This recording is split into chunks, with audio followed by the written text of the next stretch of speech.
Codex Leicester, जिसे Bill Gates ने 1994 में $30.8 मिलियन तब के लगभग 250 करोड़ रुपए में खरीदा था।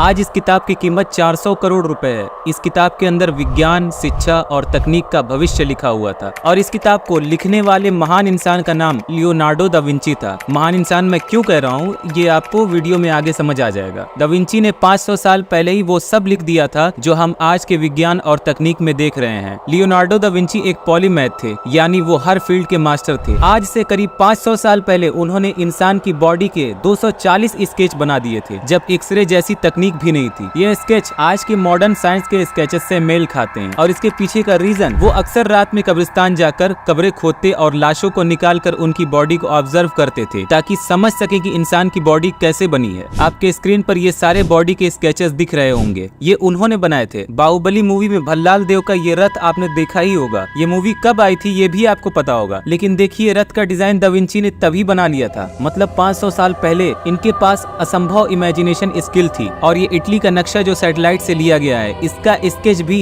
विंची ने 16वीं सदी में बना लिया था, जब सैटेलाइट नहीं थे, कोई ड्रोन नहीं था, कोई कैमरा नहीं था। उन्होंने 33 बैरल ऑर्गन बनाया था, जिसमें 33 छोटी कैरिब की बंदूकें एक साथ फायर कर सकती थी। उन्होंने कई तरह के हथियार बनाए और राजाओं को चिट्ठी लिखते थे, उन्हें चुनौती देते थे कि वो ऐसे हथियार बना सकते हैं जो उनके दुश्मनों की सेनाओं को चूर चूर कर सकते हैं। 500 साल पहले विंची के पास एक ऐसी लड़ाकू मशीन का स्केच था जो कछुए की शेप में थी और इसके चारों तरफ तोपें लगी हुई थी, मतलब जिस साइड से भी अटैक करना हो उस साइड उसको घुमा सकते थे। टैंकर्स को भी विंची के स्केच को ही देख के बनाया गया था। और ये देखिए 1940 में दुनिया ने पहला हेलीकॉप्टर देखा, लेकिन विंची ने 500 साल पहले ही हेलीकॉप्टर कैसे उड़ेगा उसका पूरा नक्शा तैयार कर लिया था, लेकिन उस टाइम टेक्नोलॉजी न होने की वजह से बना नहीं पाए। विंची को पक्षियों से बहुत लगाव था और वो अक्सर पक्षियों को खरीदते और पिंजरे से आजाद कर देते और फिर वो पक्षियों के उड़ने की प्रक्रिया को ऑब्जर्व करके प्लेन का स्केच बना दिया। जरा सोचिए, बर्ड्स जब उड़ती हैं तो उनके परों का मूवमेंट इतना फास्ट होता है कि कोई भी इंसान उसे देख नहीं सकता, और अगर देखना है तो उसकी प्रॉपर वीडियो बनानी होगी और उसको स्लो मोशन करके ही देखा जा सकता है। लेकिन उस टाइम तो ऐसा कुछ भी नहीं था। उन्होंने पैराशूट का स्केच बनाया, जबकि 26 जून सन 2000 में एंड्रे निकोलस ने विंसी के स्केच को देखकर पैराशूट बनाया था और 10,000 फीट की ऊंचाई से छलांग लगाई बिना कोई सेफ्टी के। और एंड्रे निकोलस जब सही सलामत लैंड कर गए तब ये साबित हो गया कि विंची का स्केच सही था। अगर मैं आपको वो इन्फॉर्मेशन दे पा रहा हूँ जो आपको पहले से पता नहीं थी तो वीडियो को लाइक कर सकते हैं। और ये सेल्फ ड्राइविंग कार अभी कुछ टाइम पहले टेस्ला ने लॉन्च करी है, लेकिन विंची ने एक सेल्फ ड्राइविंग व्हीकल का मॉडल बनाया था जिसका नाम इन्होंने रखा था सेल्फ प्रोपेल्ड कार। दुनिया में पहली कार बनी 1886 में और विंची ने काफी टाइम पहले ही कार नहीं बल्कि सेल्फ प्रोपेल्ड कार बना दिया, जिसको वो उस टाइम एक्सपेरिमेंट करके देख नहीं सकते थे।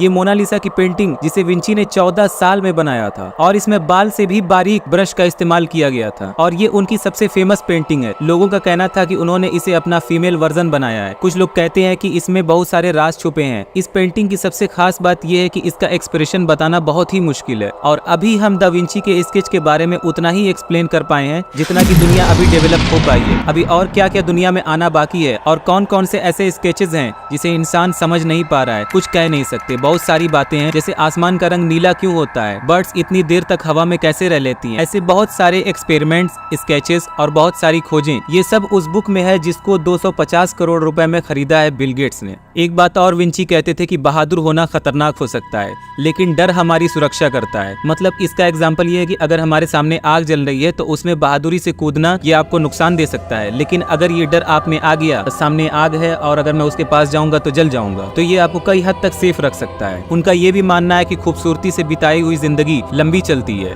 विंची की सबसे फेमस थ्योरी उनकी इंटरनेटेड थ्योरी है। उनके अनुसार दुनिया की हर चीज एक दूसरे से जुड़ी हुई है। उन्होंने हिस्ट्री, साइंस, मैथ और पोएट्री को कभी अलग नहीं समझा। उनकी जनरल बुक में साइंस की बातें और आर्ट्स की बातें, फिजिक्स के एक्सपेरिमेंट्स और बायोलॉजी के रेशन एक साथ मिलते हैं। जीनियस लोगों में हमेशा क्यूरियोसिटी होती है। विंची की तरह अगर आपको भी किसी भी चीज के बारे में जानना है तो आपको एक्सपेरिमेंट करना होगा। उन्होंने अपने जीवन में इतनी खोजें करी हैं और आइडियाज दिए हैं जो उनके क्यूरियोसिटी के ही परिणाम थे। खैर, वीडियो कैसी लगी कमेंट करके जरूर बताइएगा। मिलते हैं अगली वीडियो में, तब तक के लिए सब्सक्राइब।